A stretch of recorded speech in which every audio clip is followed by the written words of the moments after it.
नमस्कार, मी वैद्य तेजश्री आरोग्यधन आपल्या आयुर्वेदिक YouTube चॅनलवर तुमचं स्वागत। दरवर्षी आपण पावसाळ्यामध्ये काही रानभाज्या आणि त्यांचे आयुर्वेदिक उपयोग बघत असतो। त्याच पद्धतीने याही वर्षीच्या पावसाळ्यामध्ये आपण काही निवडक रानभाज्यांचे फायदे आणि त्यांच्या रेसिपीज बघणार आहोत। आजच्या भागामध्ये आपण जी रानभाजी बघणार आहोत तिचं नाव आहे टाकळा। तुमच्यापैकी बऱ्याच जणांना टाकळा ही भाजी माहित असेल। तिला आयुर्वेदामध्ये चक्रमर्द असं म्हणतात। आपल्या परसदारामध्ये किंवा आपल्या बऱ्याचदा रस्त्याच्या कडेला देखील ही भाजी तुम्हाला सहज दिसत असेल। तर या भाजीचे आयुर्वेदामध्ये काय गुणधर्म सांगितलेले आहे, कुठल्या आजारामध्ये ती पथ्यकर आहे आणि त्याची रेसिपी काय आहे ते सगळं आजच्या भागामध्ये आपण आज बघणार आहोत। त्यामुळे आजचा भागही शेवटपर्यंत जरूर बघा।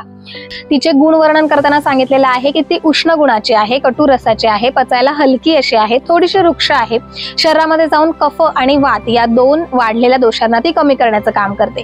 पावसाळ्यामध्ये वात अतिशय वाढलेला असतो, त्यामुळे आपल्या शरीरामध्ये जे वाताचे आजार आहेत ते या काळामध्ये बळावतात। या वाताला कंट्रोल करण्यासाठी आणि या सीझन मध्ये जे काही आजार होत आहेत त्यांना कंट्रोल करण्यासाठी ही भाजी या सीझन करता अतिशय फायदेशीर आणि पथ्यकर अशी आहे। या भाजीचा सगळ्यात जास्त फायदा होतो ते म्हणजे त्वचा विकारांमध्ये।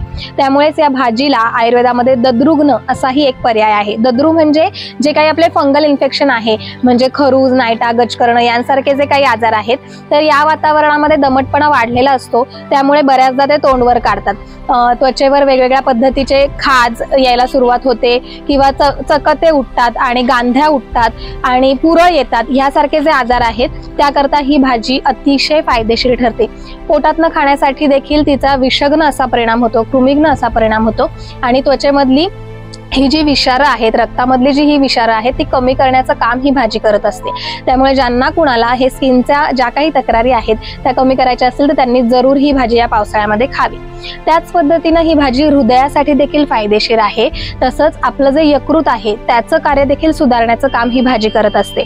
या सीझन मध्ये आपल्याला पोटाच्या तक्रारी देखील खूप निर्माण होतात आणि त्या देखील कमी करण्यासाठी ही भाजी अत्यंत फायदेशीर आहे। म्हणूनच या सीझन मध्ये पावसाळ्यामध्ये जेवढे दिवस उपलब्ध आहे तेवढे दिवस या भाजीचा फायदा आपण जरूर करून घेतला पाहिजे। पोटातनं ही भाजी जशी पथ्यकर आहे त्याच पद्धतीने बाहेरून देखील या भाजीचे अनेक उपयोग आपल्याला करून घेता येतात। या भाजीच्या ज्या बिया आहेत त्यापासून तेल बनवलं जातं आणि हे तेल देखील अनेक जे त्वचेच्या तक्रारी आहेत, स्किनचे आजार आहेत त्यांच्यामध्ये फायदेशीर ठरतं। त्याच पद्धतीनं या भाजीचा जो काढा आहे, पानांचा रस किंवा पानांचा काढा बनवून जिथे आपले सांधे दुखत आहेत, सांध्यांना सूज आहे अशी जेव्हा तक्रार असते, ठणका मारत असतो, तर या सांध्यांवर या पानांचा लेप लावला किंवा या पानांच्या काढ्याचा परिषेक केला तर या वेदना कमी होण्यासाठी मदत होते। त्याच पद्धतीनं या भाजीचं जे मूळ आहे ते मूळ देखील आपण उगाळावं आणि त्याचा जो गंध निघतो तो देखील आपण त्वचेच्या तक्रारींवर, या जुनाट खरूज, नायट्यावर जर लावला तर ते कमी होण्यासाठी आणि ती खाज थांबण्यासाठी आपल्याला फायदा होतो।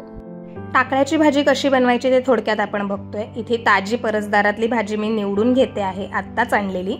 आता ही फोडणीची तयारी केलेली आहे, पानं स्वच्छ धुवून घेतलेली आहेत। आता एका भांड्यामध्ये आपण गरम पाणी करतोय आणि त्यामध्ये मीठ ऍड करतोय। ही जी पानं आहेत ही आपल्याला इथे उकडून घ्यायची किंवा ब्लांच करून घ्यायची, कारण ही पानं बऱ्यापैकी जाड असतात, लवकर शिजत नाहीत आणि या पानांमध्ये एक थोडा उग्रपणा असतो या भाजीमध्ये।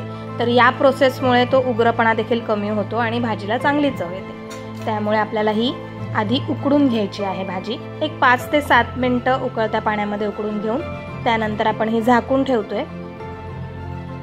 त्यानंतर यातलं जे एक्स्ट्राचं पाणी आहे ते सगळं आपल्याला काढून टाकायचंय, निथळून घ्यायचे पानं।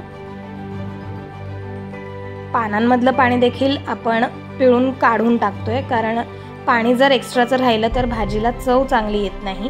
त्यामुळे हे पाणी सगळं आपण बाजूला करतोय। आता बेसिक फोडणी इथे देतोय। फोडणीसाठी थोड्या लसूण पाकळ्या मी ठेचून घेतलेल्या आहेत।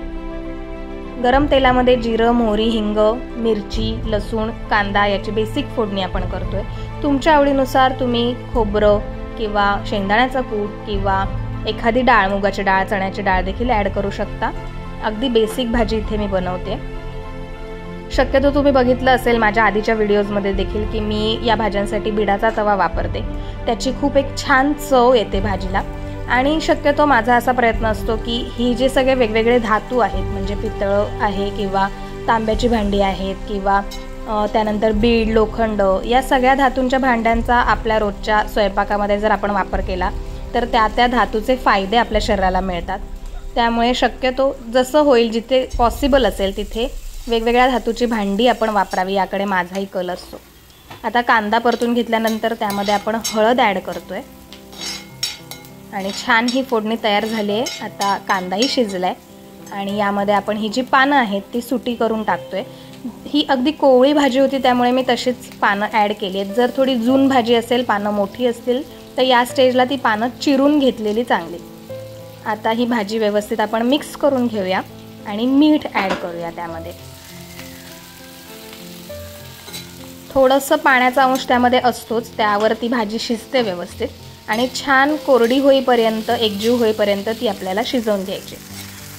अशा पद्धतीनं ही भाजी तयार झालेली आहे आणि आता भाकरीबरोबर खाण्यासाठी गरमागरम ही भाजी तयार आहे। तर अशा पद्धतीनं अत्यंत आरोग्यदायी आणि फायदेशीर अशी ही टाकळ्याची भाजी या पावसाळ्यामध्ये जरूर करा। भेटूया पुढच्या भागामध्ये एका नवीन आयुर्वेदिक विषयासोबत। तोपर्यंत निरोगी रहा, आयुर्वेद अंगीकारा। नमस्कार।